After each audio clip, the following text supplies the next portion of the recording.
Thank you very much. But that is Ojo by Ofori Amponsa and great music, timeless. We miss him, don't we? It's been a while since he released something. But let's move on now and take a look at the headlines in the newspapers. This, by the way, is TV3 New Day. Thank you so much for joining us. We'll start off with Daybreak. And it says Bank of Ghana flaws Sipton switch systems. And you'll see that story on page 8. Also, English cannot be the barrier for me. I taught for 21 years. And that is Honorable Howard Kumsin, who is the fisheries minister.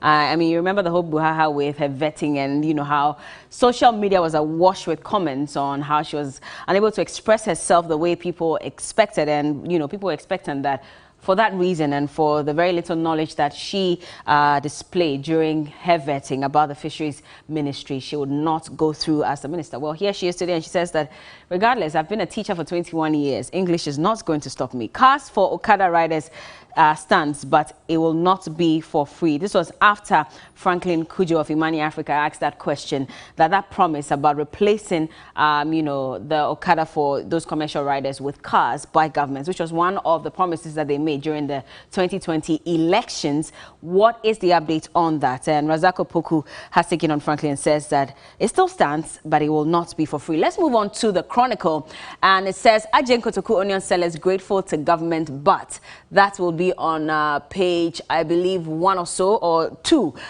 Find it and read about it. They probably have a concern. Maybe the fact that the new place where they were moved to is not fully ready for them, and which is the reason why we're told that some of them are attempting to come back to, you know, the other markets where they were cleared. That market, by the way, has now been cleared, and we're told that it's going to be used for Agenda 111. So one of the hospitals will be built there. Choba operator sees Pokwase interchange. The update on that is that the woman and her 61-year-old father were arrested. They have been released on bail, and we're told that they have to make appearances at the police station almost every day. So we'll give you some more updates on that. Afeku must account for 200,000 Ghana cedis Marine Drive cash, says Insane Paramount chief and elders. And fisheries and aquaculture play a significant role in job creation, according to the chief of staff, Honorable Frema Opare. And let's move on to the daily guide. Okay, the new crusading guide says Bank of Ghana wins big against Sipton switch systems. And Bawumia NPP promised higher purchase policy for Okada riders, not free cars. That's according to Razak Kojo Opoku. Tema shipyard boss under fire as workers demand his expulsion. And NPP is protecting the public purse. NPP MP reveals, urges OSP to retrieve stolen funds from former government officials. Daily guide. And it says Abisim cannibal case, tools, intestines found on farm. Very, very disturbing. And the man who's alleged to have perpetrated that act is on the front page as well. He's said to be a young footballer who was you know, a friend of the family as well. Puni ruling bad in law, AG to SCN. $36 million meters fraud lands on special prosecutor's desk. And Bank of Ghana flaws Sipton switch at London arbitration. Now, the Ghanaian Times, it says that Ghana, home of business investment in Africa. That's according to President Akufo-Addo as he's on a visit to Germany upon the request of Angela Merkel, by the way, and President was speaking to the investors in Germany. We'll deal with misguided separatists in Volta and Oti regions. Attorney General goes to Supreme Court seeking review of decision on Opuni, and 2 NDC MPs petition Shraj over killings during the 2020 general elections. Mr. Adam Buna has been sharing his 2 cents on that, and he says that just because Shraj is not fully equipped and financed, he doesn't think that they would be able to go through with this investigation as quickly as possible, of course, based on precedents. We'll find out more about this as we move on. Now, the Business Finder says 25.4 million Ghana cedis stolen from financial institutions in 2020. 56% of reported fraud cases involved the staff, according to Bank of Ghana. And Bank of Ghana, also still in the news, wins arbitration and cancelled 4.6 billion Ghana cedis Sipton switch contract. And Ghana can still borrow from us, according to the IMF. Now to the Business and Financial Times. ShopRite rejects Momo payments despite Bank of Ghana's cashless drive. That's on page 2. UCC abandons 79 million Ghana cedis worth of IGF-funded projects. And Bank of Ghana wins arbitration against Sipton switch. Tribunal dismisses all claims and orders Sipton to pay cost. Now also Bank of Ghana upbeat on inflation outlook despite fiscal risk. And finally, The Daily Graphic says Abisim murder, victim's body parts exhumed. Police also begin prosecution as camera captures 252 offenders on the roads, and Pokwas Interchange chop bar operators arrested. That's on page 20. SOE's governor, CEO, board positions to go public, and that's according to the Director General of SIGA, Asabi, Mr. Samuel Boateng, and he says that moving forward, they're going to make it transparent enough for people who are qualified for the positions of CEO and members of the board, of the various institutions to apply, and they'll shortlist them, and that is how they're going to select these people who are right for the job. Is that even going to be possible moving forward? We do hope so, but those are the headlines for today. Joining us in the studio this morning, George Oyisi is the National Communications Director for NADMO, and Mohammed Abdul Aziz is a former MP for Mion. He speaks for the NDC. Good morning, gentlemen. How are you doing? Good morning.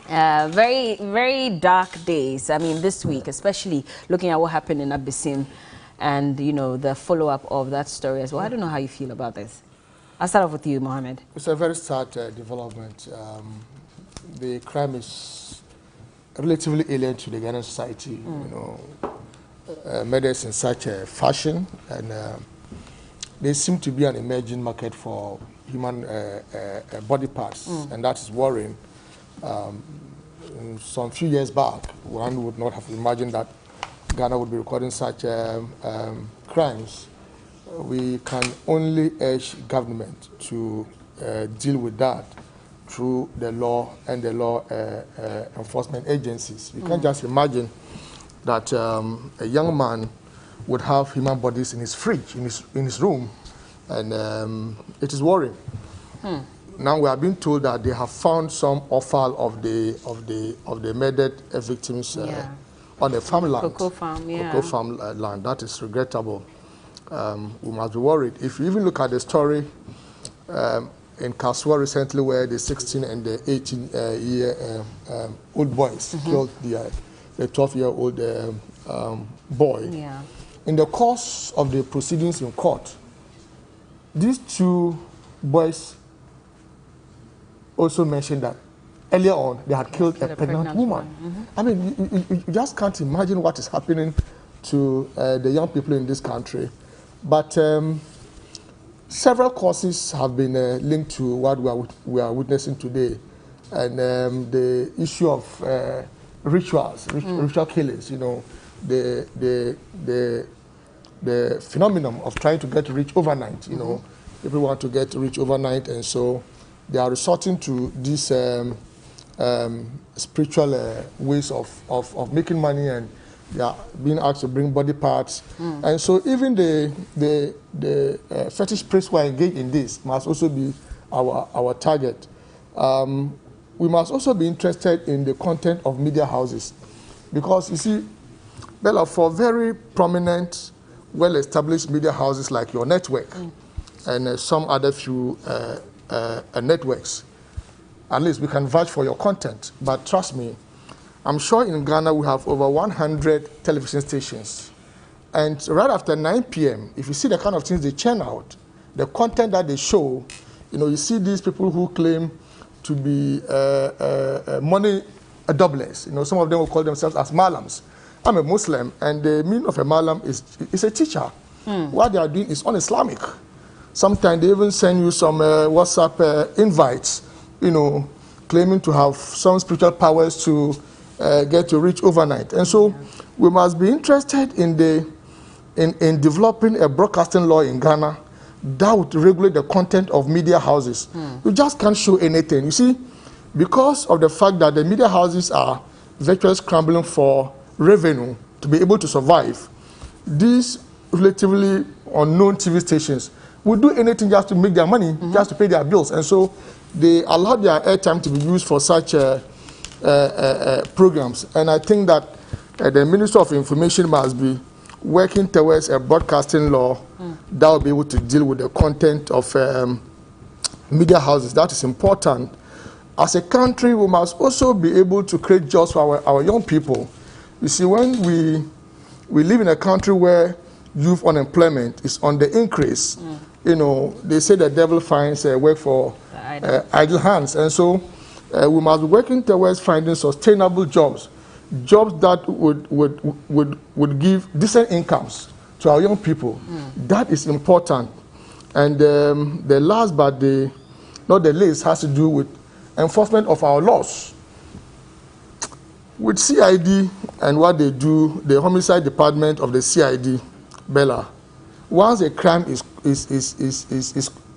committed and the victim leaves the scene, it becomes a very difficult task for them to be able to unravel the circumstances. Yeah. A very clear example I will refer you to would be the murder of the late MP for Buakwa, right? J.B. Dankwa.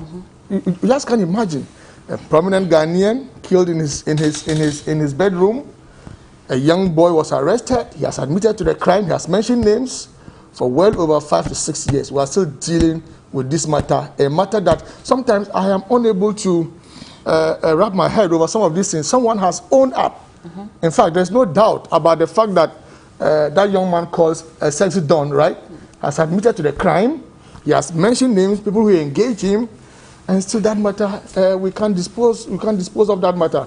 And so I'm worried about the attitude of the Ghana police, especially the CID department and the homicide department that operates under the CID. Remember when we had the story of the Takrady girls, the 3 girls that were kidnapped. Missing and eventually. You remember the then CID boss, Madam Etiwa, am I right? Yes, had come out to tell all of us that those girls had been found and that they were doing well, and that very soon they were going to reunite them with their families. It turned out not to be true. This was a CID boss, and so the unprofessional partisan conduct of some of the senior police officers is equally worrying. How do you describe that as partisan conduct? I mean, yes, she did give us the wrong lead, but how do we describe that as partisan? You see, Bella, when a CID boss wants to give some credibility, wants to prove the fact that yes, the system is working, these are some of the remarks that they will make. Look, that statement alone was enough to get us sacked from that position. But we made those calls, and that was never heeded to. And so I'm saying that the conduct of some of the senior policemen, and I've just cited the example of the then CID boss, I think she's now in charge of welfare, so I'm not too sure, is worrying. So it's a 3-legged issue. Government must be working towards youth unemployment, to resolve the issue of the youth unemployment. The government is working towards it. I mean, during the media budget review, they said they were going to create some 1 million jobs for the youth. They were, forming the youth bank as well to provide some funds for young people, young entrepreneurs. Bella, how many issues has this government raised that they have not been able to fulfill? In the last 5 years of this government, have they been able to create 1 million jobs? And how sure are you that they can even be able to provide 10% of what they are promising to do? It's just a political rhetoric. The media budget was full of. I would not urge you to. It was concentrated on young people and young entrepreneurs. I would discourage you from, because they recognize the void in that sector and said we're going to create jobs for them. I would discourage you from putting any premium on that political statement.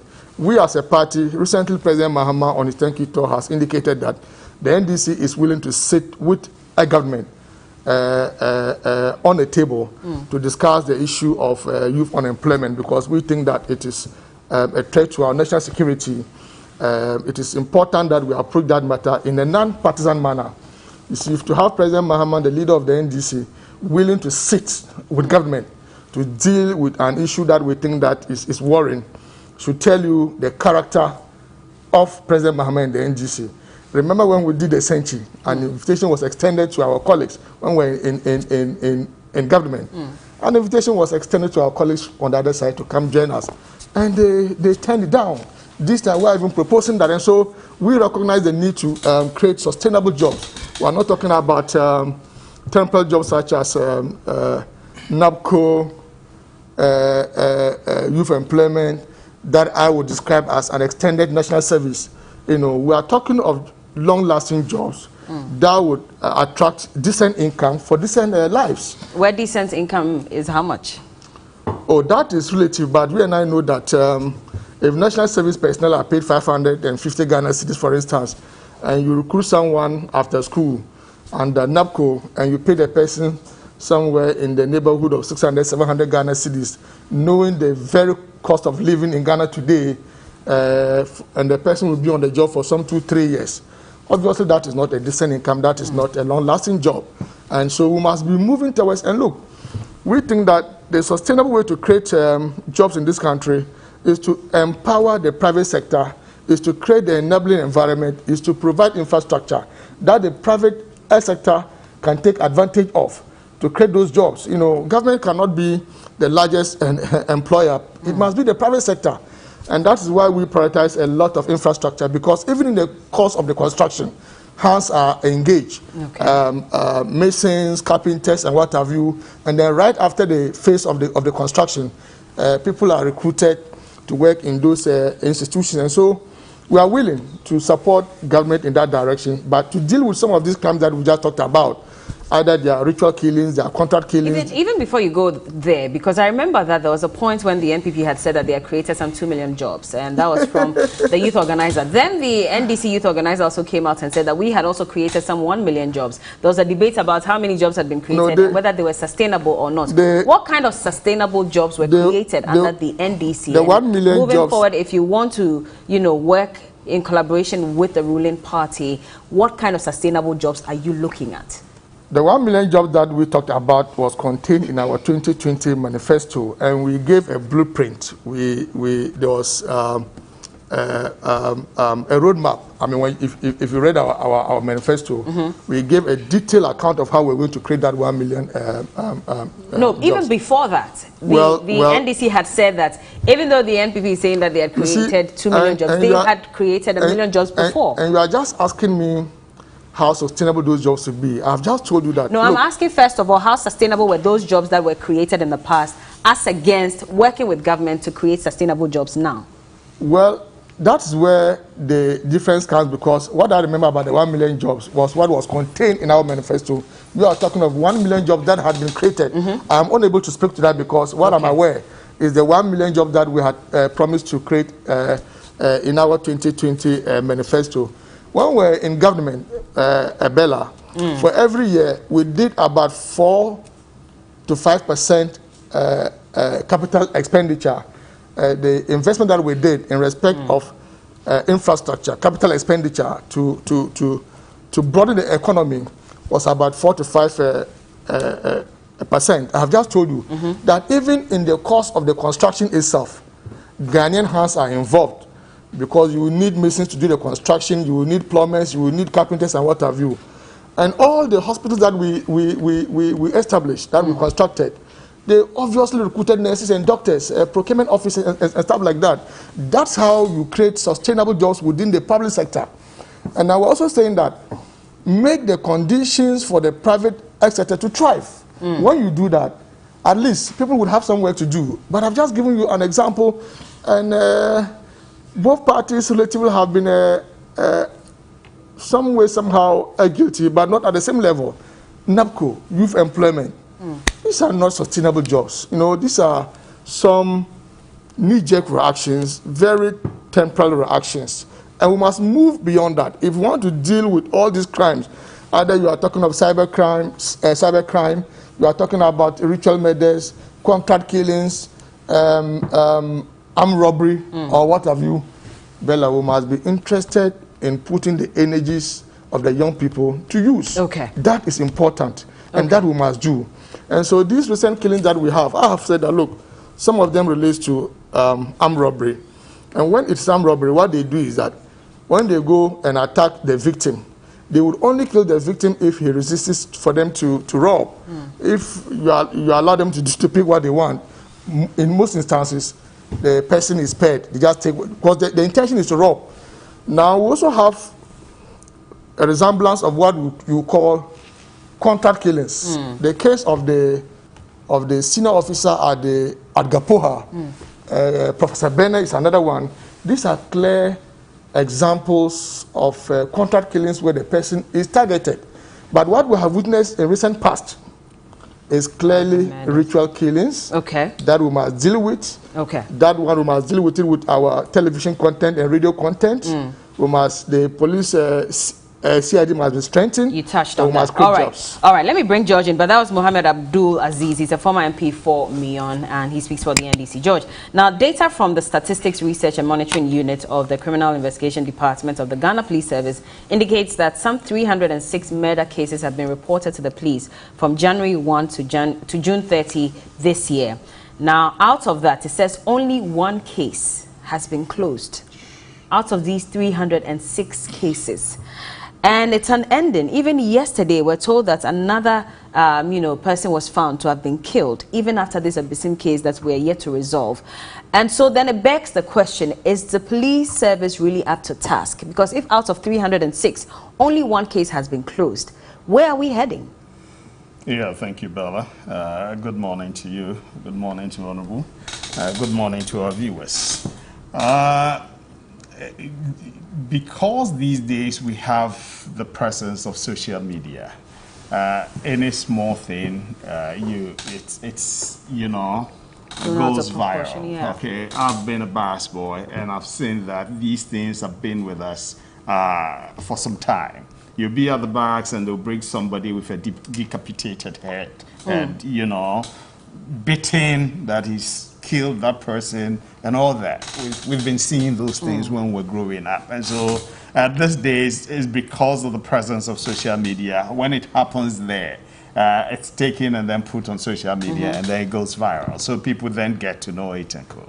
And two, yes, the Criminal Investigations Department, they do a lot of investigation work. Yeah, this is the way it's been. They take time to go and find out, as Honorable said, when it happens and you're not there, you need a lot of things to, lead you or serve as pointers to the culprit. And so it's been like that. But it's not the best. That 300 plus, we have only one. We've brought the closure to only one. It's said that the wheel of justice grinds slowly, but it's ultimately going to get to its destination. And so let's hope we can. We've seen cases in other jurisdictions where it's been over 20, 30 years before closure was brought to the matter. In fact, some people were even convicted and sentenced, and then ultimately turned out they were not the culprits of the incident. So let's be thorough in trying to get to the bottom of the matter as far as these murder cases are concerned. How does this engender trust in the police service? Because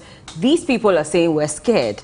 We're not sure who is next, and we're hoping that the police can, rapidly resolve these cases. But if it's going to take this long for even one case, and we've all seen what happened with the Takoradi girls, for example, see how many years it took before this case was finally closed. Yes. Are we going to see a repetition of that even in this Abyssinian case or any of the other cases? Bella, because 6 months and only one has been closed? Bella, would you rather the wrong people are picked and then convicted for a crime they know nothing about? No. They ought to be thorough. They ought to be meticulous in their investigations and then get the right people. So, yes, it's not the best that for 6 months only one had the closure, but we should give them the time to be thorough in their investigation. We don't have forensic units in every region. In fact, it's only the headquarters that we have that. Yes. And so even to manage these cases, whatever evidence they collect, they have to come back to the head office and work on it. And so is that also not part of the reason why these processes are slow? Definitely. The processes are slow because of some of these things. There are certain things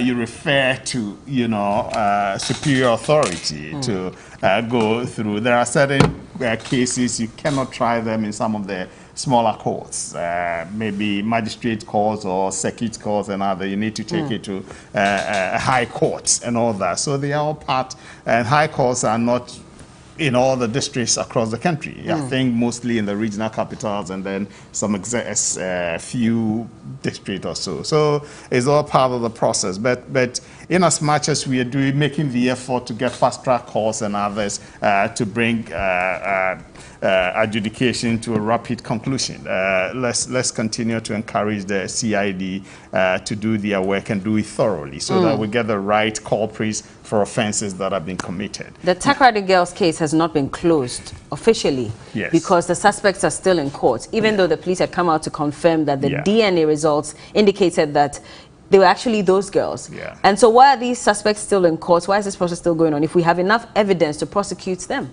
The Honorable just alluded to Sexy Don Don. He has admitted to the crime, and yet the process is still ongoing. Okay, he's mentioned some people which I thought is just his mentioning is a cock and bull stories because the names he mentioned at the time he was arrested, if he had mentioned those names, it would have been better. Okay, because those names were not people in government at the time. Okay, so does it make any difference once they are in government? Yes, we believe, you know, somebody is coaching him. I believe the investigators and co believe in that. Okay, so they need to be careful as to how they go about the whole thing. Because at the time when the repairer, the phone repairer saw all those things and then gave the boy out, you know, things happen. Why were we pussyfooting and waiting till this time? Okay, but let the process go through. And the other issue that you referred to, the Takrady case, at a point the guy admits and denies. Now it's been confirmed that the bodies of those people that were found were the girls. Okay, so maybe the process of the investigation and then the trial will have a different twist because now there's evidence that the people are dead. But the family wants a private DNA test to be done.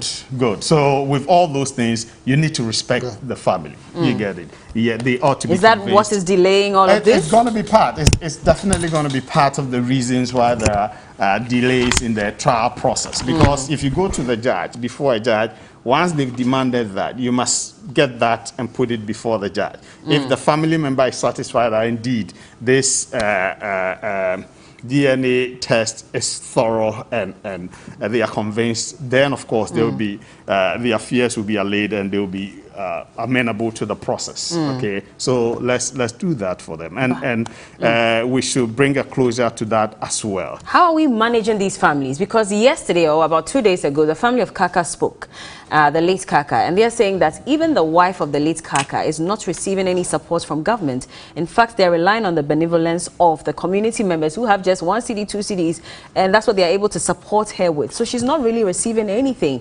At least in the Abisim case like this, we're told yesterday, we saw the Ghana Psychology Association there, and they said that they had, selected some people to provide some, counseling for them. The Kaswa ritual murder is also another one of them. And so how do we support these families? It looks as if, in the beginning, everybody is on the family. We're going to provide this A, B, C, and D. And then after a few weeks, we all seem to forget these families and move on with our lives. I don't know if there's a structured procedure by the police to support families of victims of murder. I don't know about that. But it's because sometimes it becomes a national issue in social media and the media picks it up and so attention is focused on that. And then some try to do certain things to support. But the psychological thing is a good thing that the IGP, and I'm happy the IGP himself went to the place, okay? And so it puts the thing in the public radar. And if for any reason somebody will want to sweep it under the carpet, it cannot be, because IGP himself is aware. He's tasked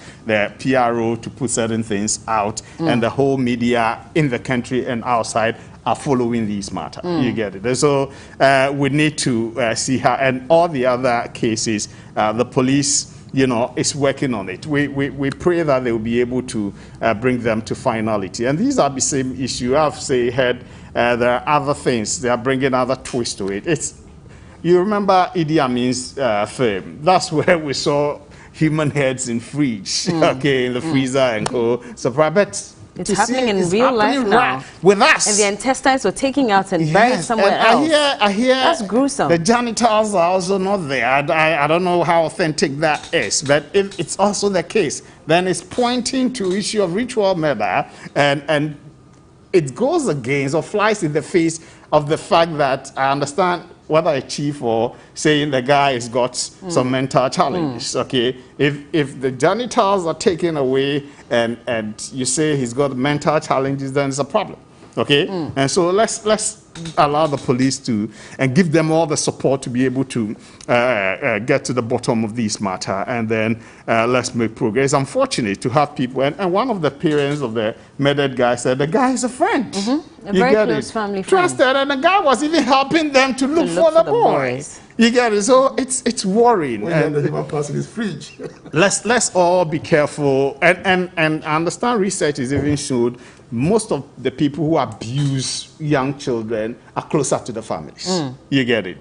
Maybe Brighter Pierre and Co can give us very authentic data on those things. And so we should be careful with the people around us and make the protect our own children. Okay. Again, my brother spoke about NAPCO and Co. If you have unemployed graduates at home for God knows how many years, okay, a national security report. You know why EA was created as a result of national security report and President Kufuor. They told President Kufuor we are sitting on a time bomb if we don't do anything for the youth, okay, and it was created. And NAPCO, we came and another mass of graduates were lurking around, okay, and even nurses who have been trained professionally were at home between 2012 and 2016, okay, nothing was being done for them. We needed to get them to work, okay? And so NAPCO is a stopgap measure. If I were at home, okay, as a graduate, some even with master's degree,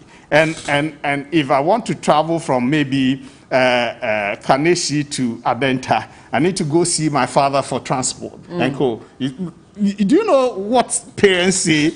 We've wasted time educating you in school, a graduate. Out of the thousands who were part of NAPCO, we're told at some point there was just about 11 million, 11,000 of them that had gotten permanent jobs. No, that is a process. What's happening to the rest? Because after 3 years it ends. Yes. And these same people are complaining that for some months now they have not received their salaries. No, as for the salary issue, I would rather have a job and there's hope that at the end of the month or 2 months I'll be paid. And if it's not coming? If I come to Bella and you know I'm working and I need 500 from you, you are likely to lend me the money because you know I'll be paid. But if I can't come to you every month. If my salary has delayed for 3 months, listen. Would you give me money every month if I came to you? It's not the best, but you know, once there's hope that he's going to be paid at the end of maybe 2 months, 3 months, I'm likely to support the person, okay? And when for 3 months, 4 months, he gets it, he brings it back to me. If it's not coming, if it's not, this person has bills to pay, has a family to take care of. No, I've just said it's not the best, but it's better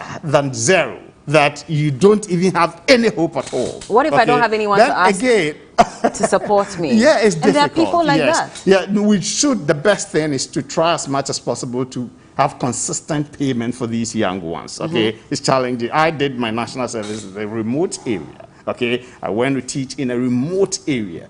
Sometimes it's worrying when you are there and 2 months you've not gotten your salary. You get it? So these are things that we need to see how we can stop it. But it's better. And this government is gradually the one district, one factory agenda.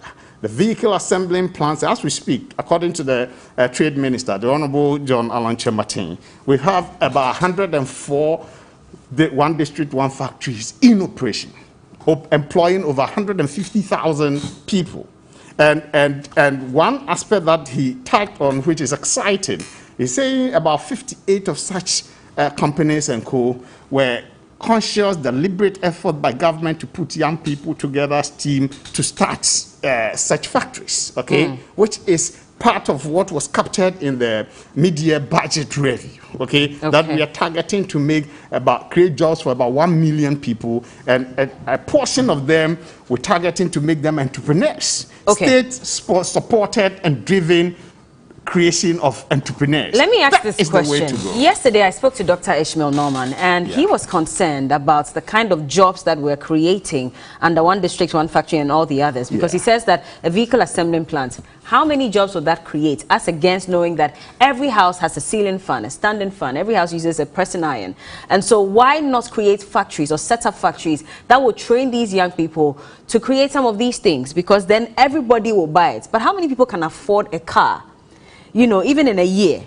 So if you're training people to be able to set up or assemble the parts of these cars, and you're not getting people to buy it, how are you creating the jobs?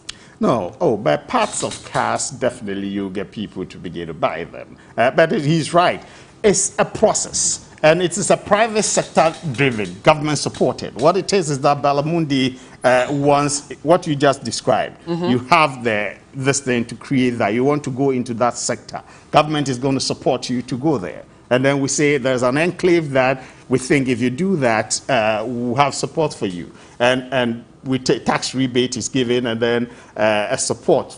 Credit support is given to you. So if you go and the interest is about 20% or 21%, which is high for this thing, half of that is going to be absorbed by government. Okay. These are incentives that are given to you. And there's some of the raw materials you're going to import to do that, will waive the taxes for you. Okay. So these are things to encourage investors to get into those arenas, as you're saying, to create opportunities for the young world. So vehicles, and then we have the steel too. You know, people gather, those things. They go around to gather scraps and go. You take it to those places, they buy them. Okay. So opportunities are being created, and this government is very focused. Last one, Bella.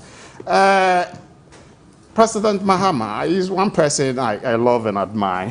He says he wants to work with your government. Look. Let me tell you. Well, he says you should come together and work. I mean, you should collaborate. But the context, it's not work for. I didn't say for the government. I said with. No, I understand. So to collaborate. I understand you. One, it's not a genuine call, and two. How is it not genuine? Let me tell you. Two, I don't see him coming to the table with anything because he was in power. We had the crunch of unemployment. And he told Ghanaians he's not a magician. But he says that... He said he wasn't a magician to But he says he's coming back to correct the mistakes. He admits that those are mistakes. Besides, what he said... He must prove this statement. He must prove this statement. Thank you. He must prove this statement. He must prove You this see, that statement. job freeze was as a result of IMF, right? Yes! You see, Those are conditionalities. Listen, after the same thing, what happened there? When he gathered people, now let's go put ideas together.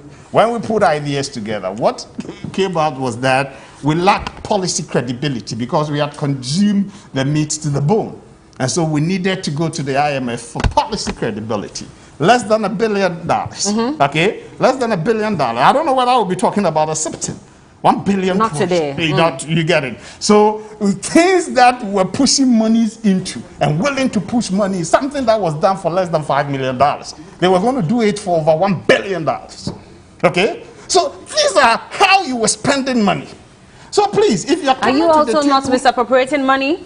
We're borrowing so much money. Oh, no. And misappropriating funds. Let me tell you something. You see, sometimes... Look at the AG's report and how much money has been misappropriated. Yes. Oh, I was sitting here. All time was given to you. I kept quiet. Go ahead. No, but look at the AG's report. 12 billion and over Ghana cities of monies lost from these institutions. You know what that money could have done for us? Yes, Bella. This is not the first time. It's been consistent. What are we doing as a people to curb that? Because I'm aware, he said some time ago under the former president, complained over about 9-point-something billion is lost to the states, okay, by structured institutions of government. Okay, and then look at Public Accounts Committee. When we go sit there and we do all the lamentations, what happens thereafter?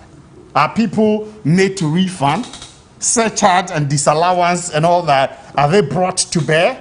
Sankuma and Occupy Ghana, championed that. And then the former Auditor General gave a resemblance of trying to make it effective. Okay. Are we going to look at that? Because we just do that, we lament, they bring the chief executive, and unfortunately, most times, before Public Accounts Committee, the one who spent the money is not the one appearing before the Public Accounts Committee. I asked myself, what's that? Well, we're told that staff are also involved, so this time around, we should bring them in. I was the officer then. I made the expenditure, and there's problem with it.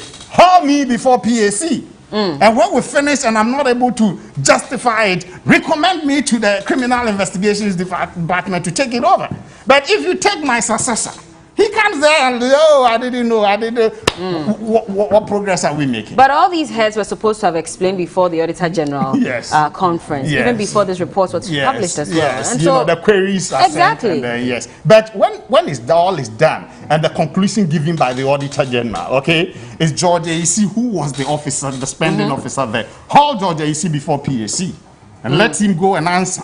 When it's not, you are not satisfied, make recommendations for him to either refund or you freeze his account or some assets of his to pay for it. Okay, it's not necessarily custodial sentence and co. We take over some of your assets to pay for that. Okay, Mohammed, let me bring you in so that you can respond to this, because again, we're losing so much money to so many friends other seem to avenues. be taking a major in the minor areas. What we are dealing about is the perceived ritual murders that we are confronted with.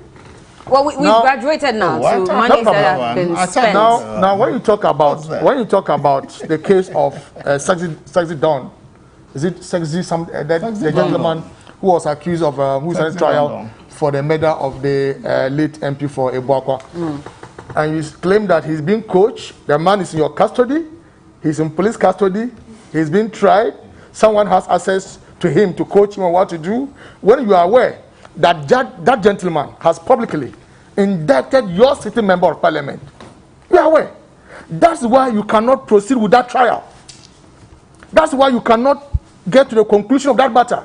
Because that gentleman... He's saying I'm measuring the minors. And he's focusing on minors. Hold on, George, please. Let him land. Yes, I'll respond to that. Let him land, It is still on the issue of unresolved murders. And I'm saying that that gentleman has mentioned your sitting member of parliament. And indeed, in that video, the gentleman also stated that your sitting president was supposed to be part of the meeting that contracted him to do that murder. That video is there for all of us to watch. You are aware. That's why that matter is in standing trial for God knows how long. The conduct of this government in respect to some murders. Why? Ahmed Swale, you know how your sitting member of parliament again, that same sitting member of parliament, exposed him to danger and how he was killed. And that's why we are dragging your feet on that matter. On the issue of Kaka, what is the report? The report has been submitted to the Minister for Interior for more than a month now. Who knows the content of the report? And so when it comes to the issue of security and murders, this government is complicit, right? I have given you some circumstantial evidence that will make you believe that we are complicit in some murders in this country. Now, when you talk about job creation, and you are talking about 104 factories. What happened to some of the murders that were also committed under your tenure? You see, they have all not been closed as well. No, murders. Your colleague JB Dankwa. Bella, we have not closed those cases too. Bella, murders would occur under every regime. But the circumstances, I've just given you a case where a sitting member of parliament, tell me if you have anything that resembles, that has the features of what we saw under Ahmed Swale, where a sitting member of parliament would expose him to danger on live television program. And a few days after that, he was murdered. That never happened under the NDC. It never happened. But cases were not resolved under the NDC. I mean, murder is murder anyway. Whether it is a sitting member of parliament or it is just a regular person that committed the murder, we all want closure. And so if you're holding him to it, should you also not use the same principles for yourself? When there's a clear evidence of someone who is highly placed, someone within the circles of a government, contracting others to go and commit a murder, that becomes a different matter. Allegedly.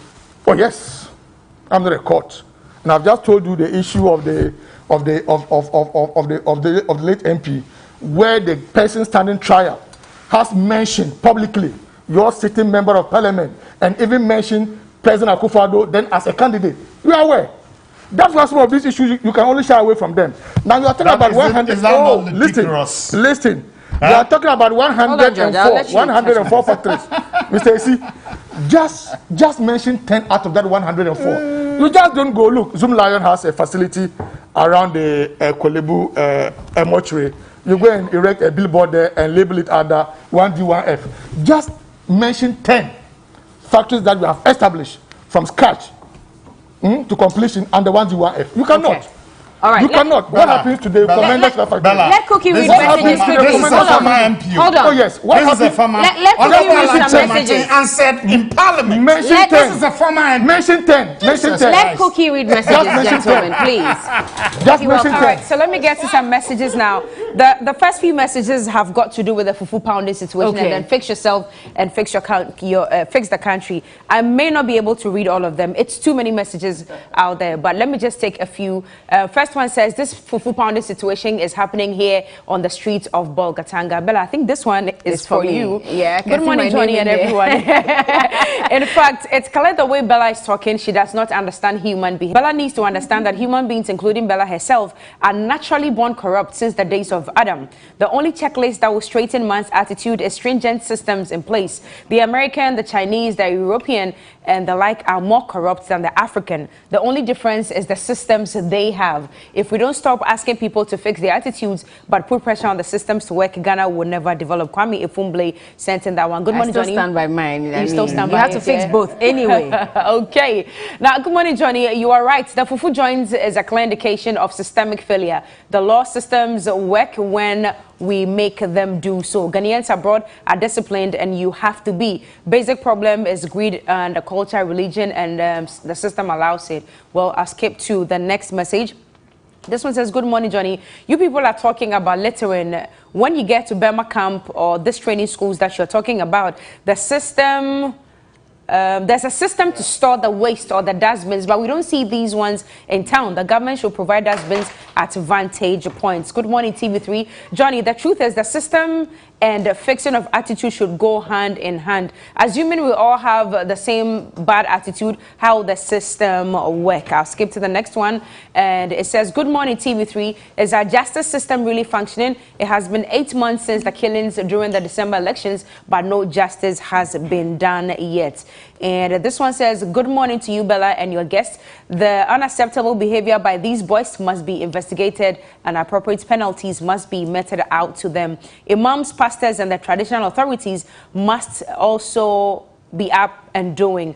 Their sermons should be centered on tangible and acceptable means of ending money rituals. I'm sure that's what he meant. Good morning. I hate this propagandist okay. NDC, okay, that's what he's trying to say. For not flashing back a little, how employment was frozen during their era. They have nothing to offer Ghanaians. They should give us a break. Okay, Bukre Song is saying Ghanaians voted for the MPP because they claimed they are better managers of the economy. If things are bad today, AEC and his MPP guys should fix the mess and stop the blame game. And Bella, see, the messages are So many of them. I'm sure it's all about fix your attitude, fix Ghana. Yeah, I'm so sorry I couldn't go through them, but maybe later on the show. Okay, all right. And Just- Bella, I have just 10 just a wrap seconds, up. please. Now, no, just wrap up. Just I was going to let George speak. No, you talked let about, me you talked speak. about, no, just one Hold minute. on, let George speak, please. Just 1 Mohammed, minute. please, let George speak. My time is up. We have I to go. understand there's a CTFM, something that the Takrady girls case, there's a conclusion to that. 2 people have been sentenced or something. So let's get that. Now, issues of murders. And look, Bella, I said ridiculous because the MP that he's mentioning, he's been a former member of parliament, okay? When this guy was arrested, they were in power, okay? Current sitting president. He was a major candidate, okay? And you have a case that is being mentioned in a murder case, and you didn't even put it in That is that's that what I'm recording is telling you. The issue is that they believe the guy is being coached to say what he's By saying who? without basis. By who? Which is what he was asking. Because he's in your custody. He's Who in your custody. has access to without him? basis. And do you know at a point in time it was revealed that he had a phone in prison?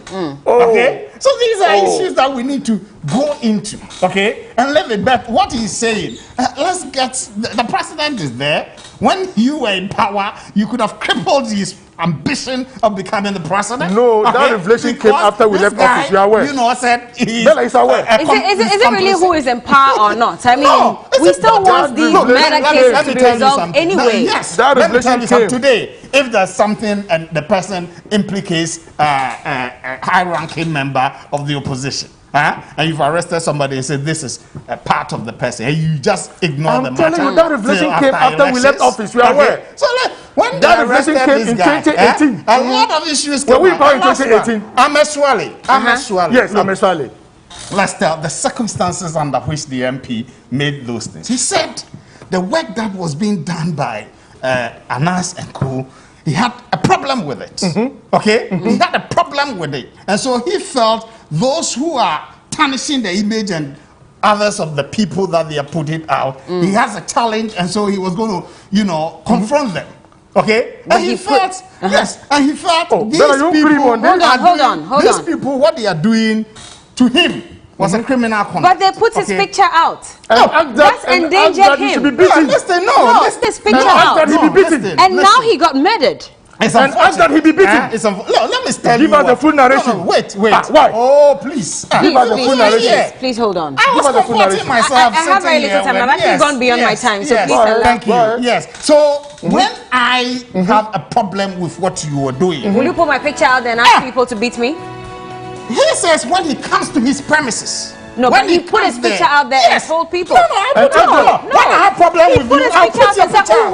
I'll put your picture out. No, he said because Anas is supposed to be doing underground whatever. And I say what he's doing is that what must cause the murder? No, also about the premises are. It's a pity. His premises. That's what. He's just found the murder. He's just found the murder.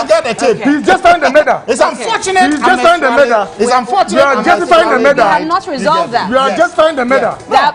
We are justifying the murder of Ahmed Saleh. Investigation is on. We are justifying the murder of Ahmed Saleh. Electoral violence and the people who lost their lives. We are justifying the murder of Ahmed Saleh. We don't know what's happening with that as well. The 22. No. 2 MPs have gone to Shraj. It's a good thing. Yes, it's a good thing. But because you're saying that a motion was filed in Parliament and your side. No, the police have been investigating. We have to go, by the way. My friend is defending the murder of Ahmed Saleh. We have to go. We have to go. Gentlemen, thank you so much. Mohammed Abdul Aziz is a former MP for Mion, and George Ayisi is the National Communications Director for NADMO. There's still more coming up right here on TV3 New Day. Sports, entertainment, and some conversations with Cookie and Johnny. Keep watching. Thank you.